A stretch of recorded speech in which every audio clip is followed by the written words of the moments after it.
Hello mga sisi! Welcome back to my YouTube channel. For today's videos, pag-uusapan natin ngayon kung okay nga lang bang lagi kang magko-conditioner tuwing ikaw ay magpapariban.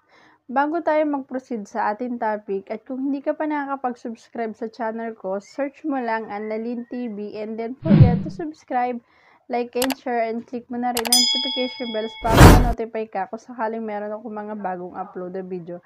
Bago tayo mag-proceed sa ating topic, mag-intro muna tayo.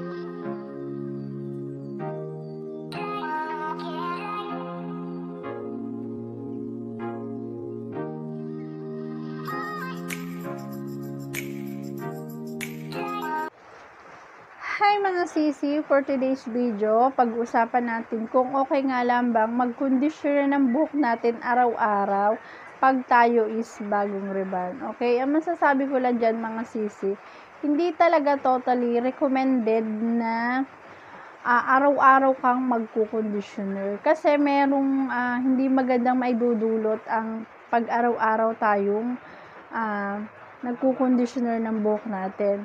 Siyempre, unang-una diyan is yung pag hindi mo nabanlawan ng ayos ang buhok mo is pwede kang magka-dandruff.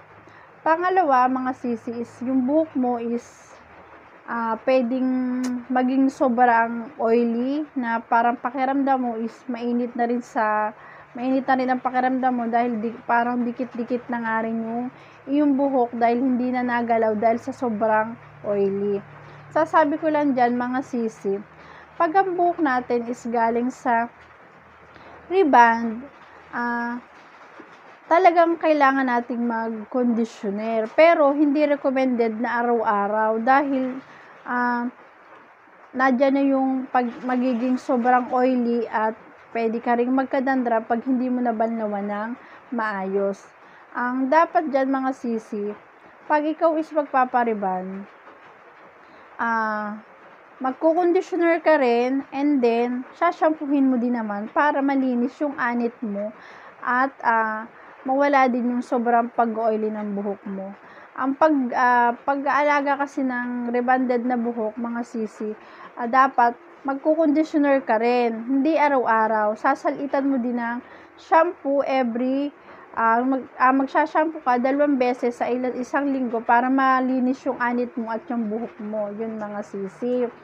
Kasi, yung iba ang ginagawa nila, halos araw-araw nila yung pag-conditioner ng buhok nila kasi nga daw, pag sinashampoo daw nila is para bumubuhaghag ang kanilang buhok. Kaya ginagawa nila is lagi na lang silang nag-conditioner ng buhok nila. Pero, pag ganun laging ginagawa mo na araw-araw ka nagko-conditioner ng buhok mo, hindi rin maganda kasi pwede magdikit-dikit yung buhok mo tsaka mainit sa pakiramdam dahil nga oily ang ating buhok. Kaya dapat, kung hindi mo kaya ng 2 beses sa isang linggo ang pagsashampoo, kahit 1 beses lang sa isang linggo para malinis lang yung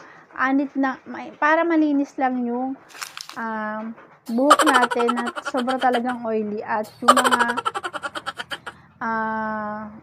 yung mga anit natin is malinis natin. Kasi pag lagi tayong conditioner lamang, pwedeng magdikitan din yung mga alikabok sa ating buhok. Tapos, syempre, magkakaroon na to ng hindi kaaya-ayang amoy. Kaya dapat, sinashampoo din natin ang ating buhok. Kung hindi nyo kaya ng 2 beses sa isang linggo, kahit 1 beses lang sa isang linggo, wag lang ng puro laging conditioner.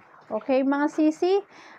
I hope na meron kayong natutunan at kung hindi ka pa nakakapag-subscribe sa channel ko, huwag mo naman kalimutan i-search Annalyn TV and subscribe mo na rin, like and share and click mo na rin ang notification bells para ma-notify ka kung sakaling meron akong mga bagong upload na video. Thank you for watching. Bye!